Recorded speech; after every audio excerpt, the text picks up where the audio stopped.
Hi friends, welcome to delicious home cuisine channel.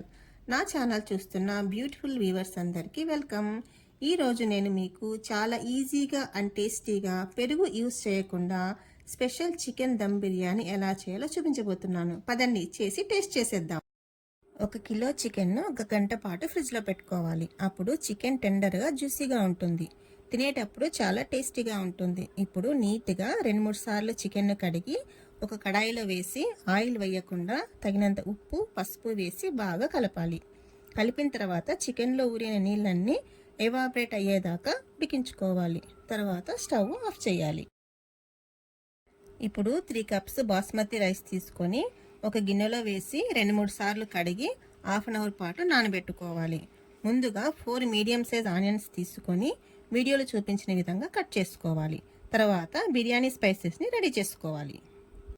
ఇప్పుడు ఒక మందపాటి కడాయి పెట్టి అందులో 4 టేబుల్ స్పూన్ ఆయిల్ వేసి మనం రెడీగా పెట్టుకున్న హోల్ బిర్యానీ స్పైసెస్ అన్నీ వేసేసి 1/2 నిమిషం పాటు వేయించాలి. తర్వాత కట్ చేసిన ఆనియన్స్ వేసి అందులో 1/2 టేబుల్ స్పూన్ సాల్ట్ వేసి ఆనియన్స్ బ్రౌన్ కలర్ అయ్యేదాకా వేయించుకోవాలి. బ్రౌన్ ఆనియన్స్ రెడీ అయ్యాక అందులో నుంచి కొన్ని సపరేట్ చేసుకోవాలి. ఇప్పుడు అందులో ఒక చిన్న మెంతికూర కట్ట వేసి బాగా ఫ్రై చేయాలి. దీనిని 5 నిమిషాల పాటు మీడియం ఫ్లేమ్లో ఫ్రై చేసుకోవాలి. ఇప్పుడు 1 కప్పు పుదీనా ఆకులు వేసి 2 నిమిషాల పాటు బాగా ఫ్రై చేసుకోవాలి. అందులోనే 1 కప్పు కొత్తిమీర తరుగు కూడా వేసి 1 నిమిషం పాటు ఫ్రై చేసుకోవాలి. ఇది ఫ్రై అయ్యేలోగా మనం స్పెషల్ గ్రీన్ మసాలా పేస్ట్ని తయారు చేసుకుందాం. ఇప్పుడు మనము స్పెషల్ గ్రీన్ మసాలా పేస్ట్ తయారు చేసుకుందాం. ఆ మసాలా కోసము 1 కప్పు కొత్తిమీర, 10 వెల్లుల్లి రబ్బలు, 1 ఇంచు చిన్నగా తరుక్కున్న అల్లం ముక్కలు వేసి మిక్సీ పట్టుకోవాలి. ఈ పేస్ట్ని 2 టేబుల్ స్పూన్లు వేసి బాగా కలపాలి. కలిపిన తర్వాత 3 నిమిషాల పాటు మగ్గించాలి. ఇప్పుడు 2 పెద్ద సైజ్ టమోటాలు తీసుకొని మిక్సీలో వేసి ప్యూరీ తయారు చేసుకోవాలి. ఈ ప్యూరీని కూడా కడాయిలో వేసి బాగా మిక్స్ చేసుకోవాలి. ఇలా మిక్స్ చేసిన తర్వాత 5 నిమిషాల పాటు మగ్గించాలి. మగ్గిన తర్వాత మనం ముందుగా ఉడికించుకున్న చికెన్ ముక్కలను వేసుకొని బాగా కలపాలి. ఈ ముక్కలన్నిటినీ బాగా కలిపిన తర్వాత స్టవ్ సిమ్లో పెట్టుకొని అందులోనే 1 టేబుల్ స్పూన్ కారం వేసి బాగా కలపాలి. ఇది కలిపిన తర్వాత 1 టీ స్పూన్ నెయ్యి వేసి కలపాలి. ఇలా బాగా కలిపిన తర్వాత 4 టేబుల్ స్పూన్ల బిర్యానీ మసాలా వేసి బాగా మిక్స్ చేసుకోవాలి. ఇది మిక్స్ అయిన తర్వాత స్టవ్ ఆఫ్ చేయాలి. తర్వాత అరచక్క నిమ్మరసం వేసి కలపాలి. ఇప్పుడు మరొక స్టవ్ మీద నానబెట్టిన బాస్మతి రైస్ని తీసుకొని అందులో 1 టేబుల్ స్పూన్ ఆయిల్, అరచక్క నిమ్మరసం వేసి కలిపి రైస్ని 80% దాకా ఉడికించుకోవాలి.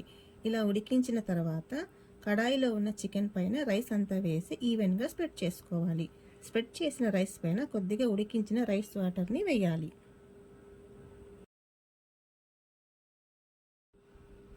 ఇలా వాటర్ వేసుకున్న తర్వాత రైస్ పైన కొన్ని బ్రౌన్ ఆనియన్స్, కొన్ని పుదీనా ఆకులు, కొంచెం కొత్తిమీర తరుగు వేసి గార్నిష్ చేసుకోవాలి.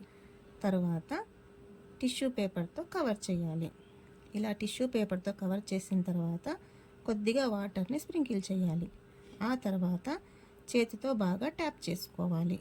ఇలా ట్యాప్ చేసిన తర్వాత మూత పెట్టి 10 నిమిషాల పాటు స్టవ్ సిమ్లో పెట్టుకోవాలి. 10 నిమిషాల పాటు సిమ్లో పెట్టిన తర్వాత ఒక ఐరన్ ప్యాన్ పెట్టి దానిపైన బిర్యానీ కడాయిని పెట్టి 20 నిమిషాల పాటు సిమ్లో పెట్టుకోవాలి. తర్వాత స్టవ్ ఆఫ్ చేయాలి. స్టవ్ ఆఫ్ చేసిన తర్వాత 15 నిమిషాల పాటు అలానే వదిలేయాలి. తర్వాత టిష్యూ పేపర్ని తీసేయాలి. టిష్యూ పేపర్ని తీసేసిన తర్వాత రైస్ అంతా బాగా మిక్స్ చేసుకోవాలి. మిక్స్ చేసేటప్పుడు ఒక చలాకు లాంటిది తీసుకొని మిక్స్ చేస్తే రైస్ విరిగిపోకుండా ఉంటుంది. బాగా మిక్స్ అయిన తర్వాత సర్వ్ చేసుకోవాలి. అంతే, వేడి వేడి special chicken dum biryani ready. మీరు చేసుకొని ట్రై చేసి టేస్ట్ ఎలా ఉందో చెప్పడం మర్చిపోవద్దండి. టేస్ట్ చేసి కామెంట్లో చెప్పండి ఎలా వచ్చిందో. ఈ రెసిపీ మీకు నచ్చినట్లయితే ఛానల్ని సపోర్ట్ చేయండి, లైక్ చేయండి, షేర్ చేయండి, సబ్స్క్రైబ్ చేయండి. Thank you for watching.